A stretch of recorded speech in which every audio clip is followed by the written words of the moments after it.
Question everybody in New York wanted to answer. To win at Washington would virtually guarantee the Giants a playoff spot. A loss would create an opportunity for 4 other 7-9 teams hoping to get to the postseason, and it could send Tom Coughlin to the unemployment line. Coughlin turned the play calling over to quarterbacks coach Kevin Gilbride, taking it from offensive coordinator John Hufnagel, and he would turn to Tiki Barber to get the job done. Second quarter, Giants trailing 7-3. Barber breaks a tackle, and he's in. Third touchdown run of the season. It's 10-7 Giants. Next possession, they go back to Barber again. First down. Next play, Barber up the middle. Freeze it. That's Reed Doughty. He's got a good shot at Barber, but he misses. He really needed to make that tackle because Barber's going the rest of the way. 55 yards. Barber, 12 carries, $137, 2 touchdowns in the first half.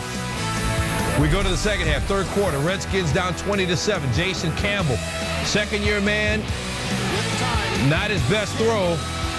Intercepted by Jason Bell. Campbell's 6th interception of the season, 21 of 31 for 220 yards. That was his only pick of the game. Ensuing Giants possession, Eli Manning to Tim Carter. Giants 24 unanswered to go up 27-7. Manning 12 of 26, 101 yards. Still third quarter. Campbell will tuck it. First down inside the 15-yard line. Later in the drive, 4th and 4 at the Giants 7. Campbell flushed out of the pocket, keeps his cool, finds Ladell Betts, touchdown. Betts 8 yards shy of his 6th straight 100-yard game on the ground. Redskins cut it to 27-14. Fourth quarter, Campbell to Santana Moss. First down inside the Giants 20. 6 catches, $103 for Moss. And then T.J. Duckett finishes the job. Redskins cut it to 27-21. Blood pressure start to rise in New York and New Jersey. 7:26 to go. 3rd and 5. Manning.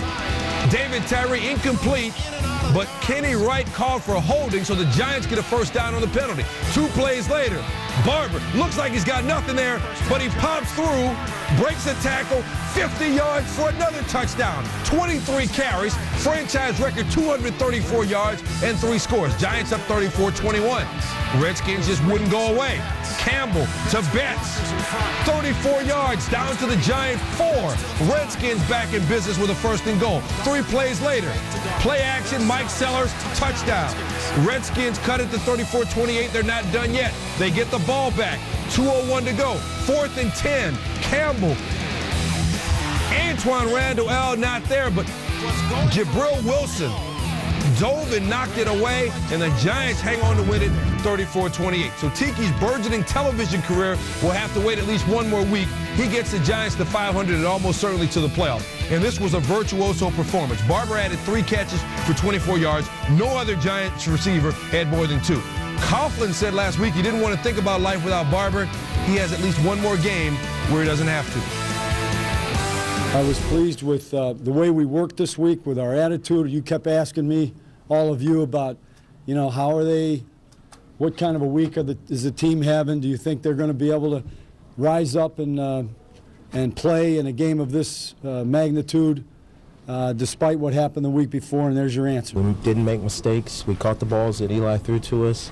When we had opportunities in the run game, we took advantage of them and made some huge plays that gave us control of the game from the onset, and that's what we're all about. That's what we've always been about, and when we deviate from that, we struggle, and we didn't deviate today. I know what it takes for us to win as a team, and I know when I get an opportunity to do my job that I'm damn good, and we did that today. Well, pop your collar, Tiki. We'll explain, too, in the one virtually impossible way the Giants don't make the playoffs. I mean, anything can happen. Janet Jackson did date Jermaine Dupri for a minute, after all. Saturday, they all but clinch, eliminating the Falcons, Panthers, and the Rams. Each of those 3, though, playing against the team Sunday with playoff implications. Sean Salisbury now with more on the performance that likely put the G-Men in the playoffs.